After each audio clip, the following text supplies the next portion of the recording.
Welcome back, YouTube, with Many Reasons here with your boy Kalen. First of the year 2026 with my boy Sean. Here. Alright, Sean, go ahead and introduce the person of the day. Now, welcome back, YouTube. We're glad to be here 2026 doing big things this year. Near and dear to my heart, man. Now, as a man, y'all all know this. We have that one special person that is very sacred to us. And today I'm sharing mine with y'all. It's the greatest barber this side of Georgia. I'm trying to tell you. This man is mean with these clippers. AKA Mr. Will Lewis, AKA Will the Barber. What's up, Will? How you doing today, my man? What's up, brother? Man, we are excited. We're glad to have you on, bro. Thank you again for allowing us to come and share space with you and interview you. Thank you for having me, man. Thank no you for having problem. me. No problem, bro. Yes, sir.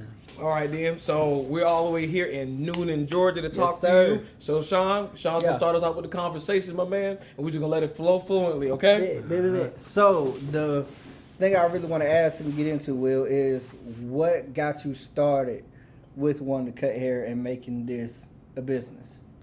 So for me, barbering wasn't really like my first passion. I had got in some trouble as a kid. I went to prison for 4 years, and while I was there, I wanted to get me a trade so I wouldn't just be there on dead time. You know what I mean? So I could have something to come home to. And it worked out for me, man. I own a barbershop, I own a salon, and a couple other things as well. Wow. Okay. So in the meantime, it's like is it like a passion for you, or is it something that you just seen that would be easy, fast, quick money? So for me, it's a passion. I love what I do. It's good. It's good for we get to connect the connections we get to make with the people. Right. I get to take care of my family from this. Yep. Right. It just gave me something to something to build off of, something to grow off of for my future. So in that time, like, what have you learned about the sacrifices you had to make to not only, you said, own a barbershop, but also own a salon? Like, what sacrifices did you have to make, and what commitments did you have to make for yourself for this to become a full fruition? Like, how did you get your dream to come alive? Well, it took a lot of hard work, man. Time, a lot of time away from my family. Yeah. I had to really lock in and dedicate myself to this.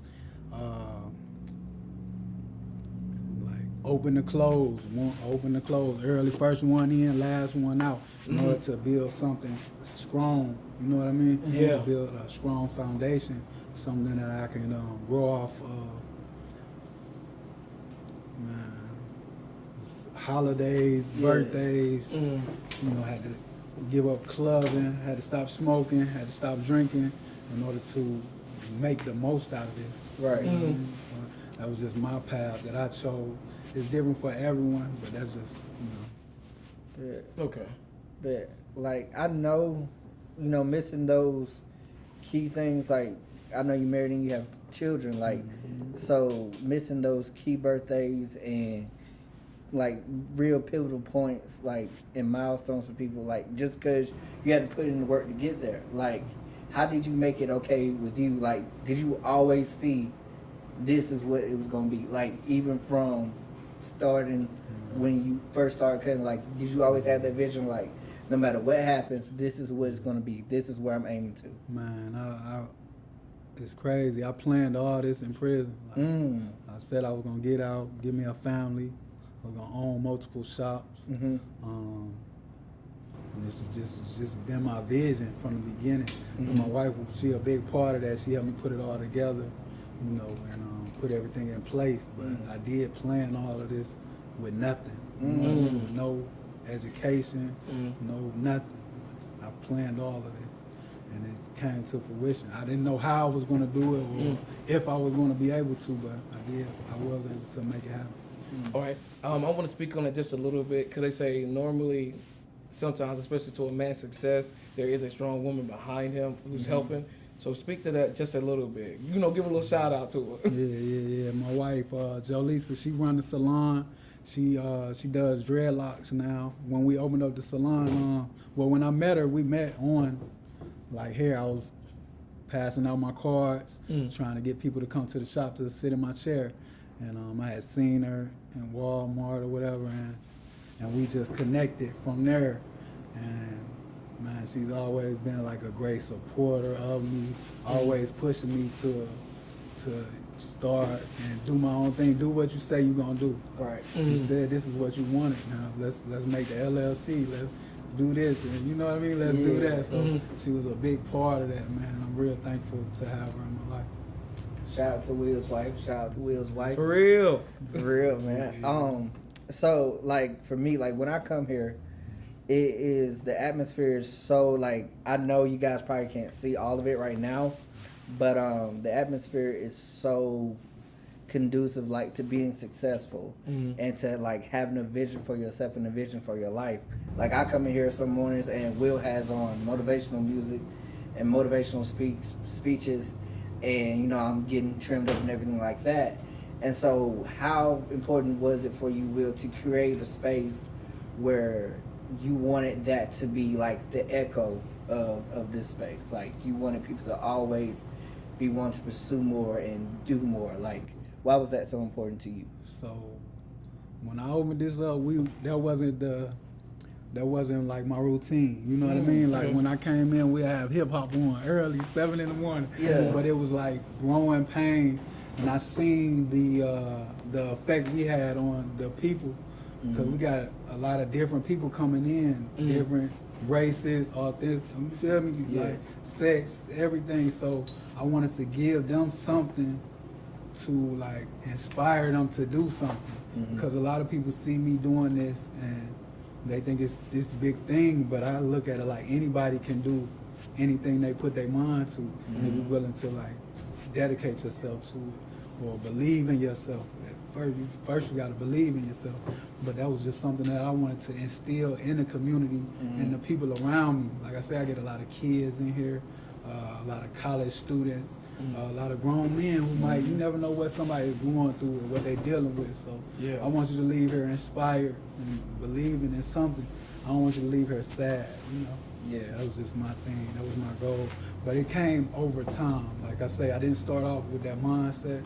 Just going and being in business and learning made me want to instill that into what I do on a day-to-day basis. So now, every morning that I'm here, I start off with motivation, with an hour, 2 hours, sometimes all day. The guys be mad at me like, man, come on, man, turn this off. But it's not about us. It's for the people, you know what I mean? The people that come in and who we interact with. So that's real. That's real. Cause some mornings I be wanting to run through a brick wall. My bad, bro. No, that's real though. In pivotal moments, especially growing up in a young man's life, they say, I'm gonna bring it up to the ones who do not have fathers. Sometimes we come in here so we can get that unity.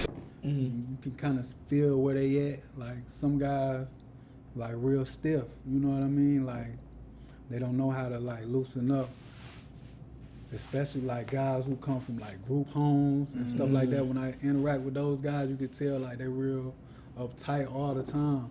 So this is kind of a place for them. Some of them will open up and talk about their past and some of the things that they've been through, and it's real eye-opening for me. And at the same time, it's a safe place for them to, you know, talk about life and things that they're going through in their life and just release some of that stuff, you know? It's hard for a man to open up, or a woman at that too. I cut women hair too, so sometimes it's hard for them to have somebody to open up to and talk to about those things that they're going through in their life on a day-to-day basis that we all deal with. You know what I mean? Yeah. Okay. For sure. So with that being said, like, how long did it take? Like, how many hours did you have to put in to master the skill of barbering the way that you do? So for me, my first 6 years of barbering, I was terrible. Like, I sucked. I've been doing it for a little over 16 years now, and it took me 6 years to really get it. Some people catch on quicker than others, but I didn't have anything else. Like, Yeah. I looked at that was my only option. Like, I tried when I got out of prison, I tried to get certain jobs, but convicted felon, you can't do but so many things. Yeah. Whatever. So I didn't have any other choice. So I had to just thug it out. I had to stay on the course. Anytime I tried to like veer off, it'll be more roadblocks than just staying on my path. So I just stayed on my path. And so with that, I know there comes like setbacks and things you have to pivot very quickly to like keep going forward. How did you make sure that you kept that resiliency to keep going forward? Like, for example, if somebody had a cut that they didn't want, or somebody didn't want to pay you, like, how did you make sure that you had that resiliency, especially like in those beginning years? Yeah, man, it was tough.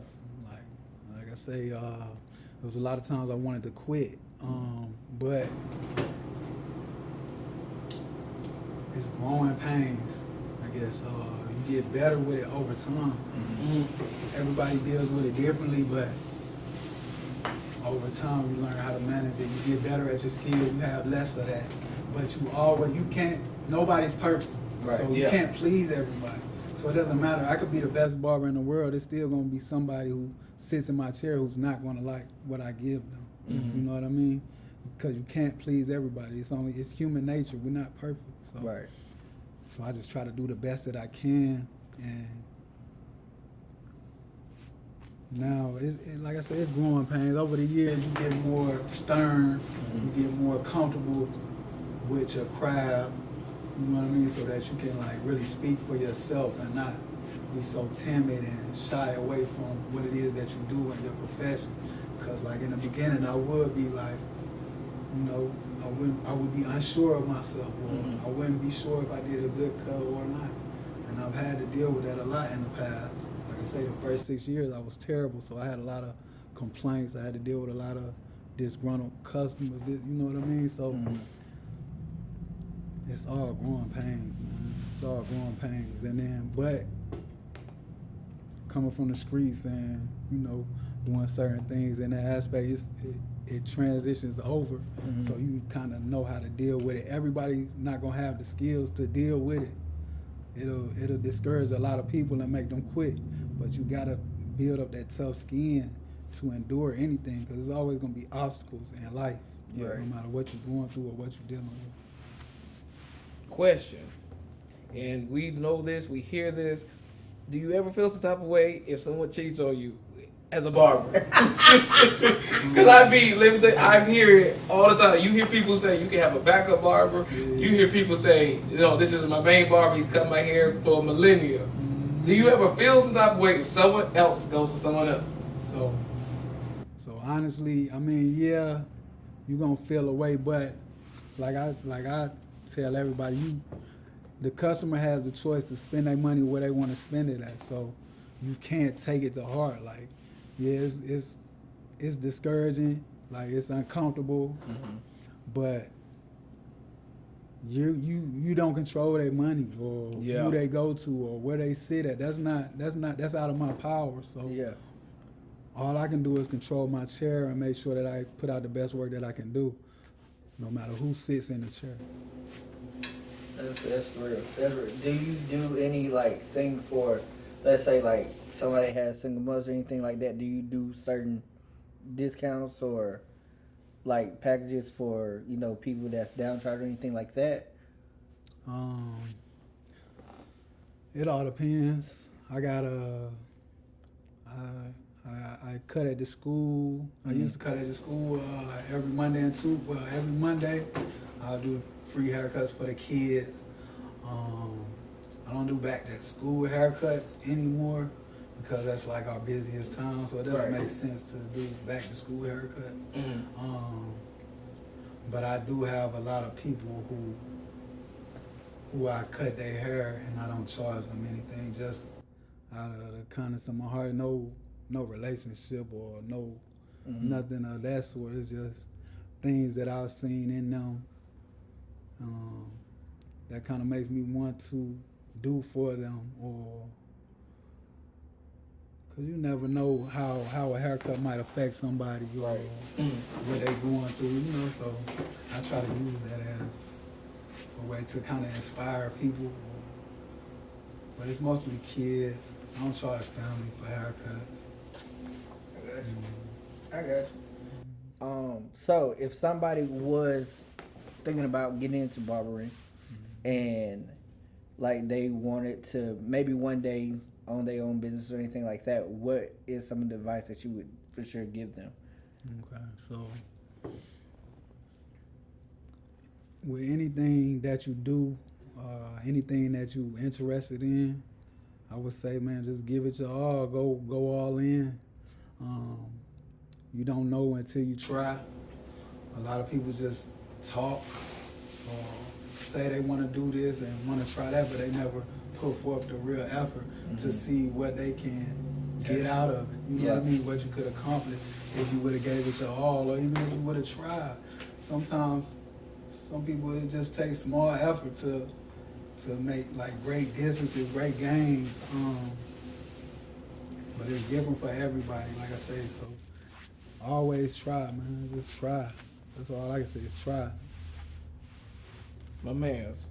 So, because I ain't even going to bombard you with questions like that, but as coming in here and feeling the vibe and everything, because when we came to it was like 2 years ago, that's when we first met you, and off rip, me and my boys already automatically liked you.